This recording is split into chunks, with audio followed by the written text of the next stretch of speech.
Crazy to think that I've almost been on YouTube for 10 years as Nickfamous. You know, at one point you might think that I would just be getting tired of it, but I'm loving it still, and I got lots more content in me. Nothing can stop me now. Hey there. So your entire timeline, get this, is being rewritten, and I'm gonna be Nickfamous now. Wait, what? Yeah, sorry.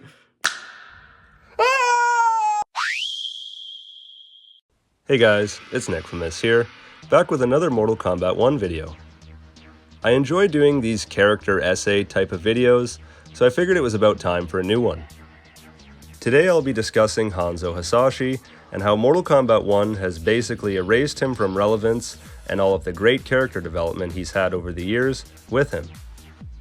To sum it up, Hanzo Hasashi was a member of the Shirai Ryu clan and quickly became the last surviving member after Quan Chi, disguised as Sub-Zero, murdered them all, including Hanzo's wife and son. Hanzo does die here with the rest of them, but Quan Chi brings his soul back as the undead specter we all know and love, Scorpion. For a while, Scorpion was a loyal lapdog to Quan Chi, then as shown in the comic books, Hanzo has an internal struggle and overcomes Scorpion's brainwashing, once again becoming Hanzo Hasashi, but now with all of Scorpion's badass powers and abilities. Hanzo then discovers the truth, and responded by immediately hunting Quan Chi down and decapitating him. He's eventually killed by Devora in the most bullshit scene I've witnessed in a long time. This badass, undead, hellfire-wielding menace succumbs to a bit of bug venom? Whack. Fast forward to now, Liu Kang wipes the slate clean and resets the timeline. This was good news, as I expected to see Hanzo again. Boy was I wrong. In the new timeline, Kuai Liang is Scorpion now, while Bi-Han is Sub-Zero. Kuai Liang as Scorpion just isn't nearly as cool or interesting as Hanzo was. He's not a specter who wields hellfire anymore. Now he's just Sub-Zero's brother who happens to be a pyromancer.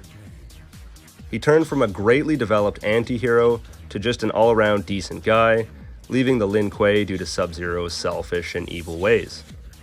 Not my Scorpion. Anyways, enough about that. What happened to Hanzo in this timeline? Well, we see in an arcade ending that Hanzo is now a human child, who Smoke and Scorpion recruit as a new member of their Shirai Ryu clan. And that's it. That's all we got so far for him in this timeline. I mean, I guess Cameo Scorpion is Hanzo too, but that's really only in gameplay, and he has zero story relevance. Luckily, we do get to see a bit more of Hanzo in the first season of Invasions mode, however this is an alternate timeline version of the character. He's searching the timelines to find one where his wife survives, and he stumbles across Mortal Kombat 1's timeline, being the only one where she survived, and she's married to Kuai Liang.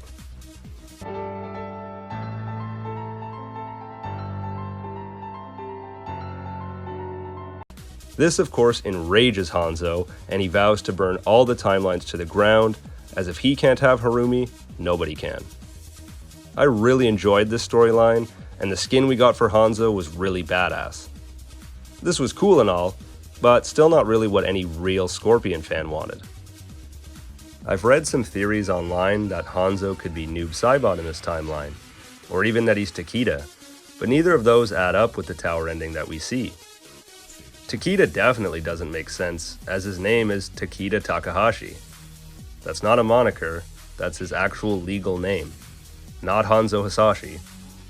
It makes no sense to combine these characters, and I'm sure Takeda is just an alternate timeline version of the character, hopefully the one we know from Mortal Kombat X. Yeah, I'll admit, Noobs is a bit more credible, as I wondered who Noob could be in this timeline, since Bi-Han hasn't died yet, and there's nobody to take over the mantle of Sub-Zero if he does die. I can see this maybe taking place in the future, but considering Hanzo as a child, this won't make much sense now. They might just go with an alternate timeline version of Noob if they decide to include him through DLC. So, yeah. It's pretty confusing, but basically, Liu Kang had some unspoken beef with Hanzo and erased him totally from relevance in this timeline. He's just some kid as of right now, with no special powers or abilities. He'll just be another generic member of the Shirai Ryu. I have no idea why NRS went in this direction, as I really enjoyed Hanzo's story arc throughout the Mortal Kombat games, in both Midway and NetherRealm Studios eras. It's complete character assassination, and honestly, I don't think Kuai Liang will ever be able to hold a candle to Hanzo as Scorpion. This is easily one of my biggest issues with Mortal Kombat 1's story.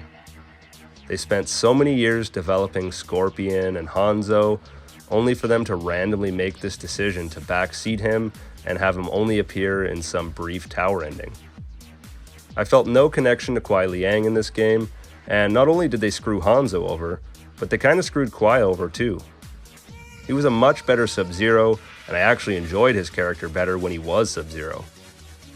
Kuai just seems like a stale, boring character in this game, because they took everything away from him that made him likable, and replaced a beloved character with him on top of that.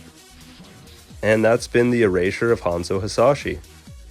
Let me know what you think in the comments below, and feel free to leave me some ideas for future character essay videos. Thanks for watching, guys. As always, this has been Nickfamous. See you later.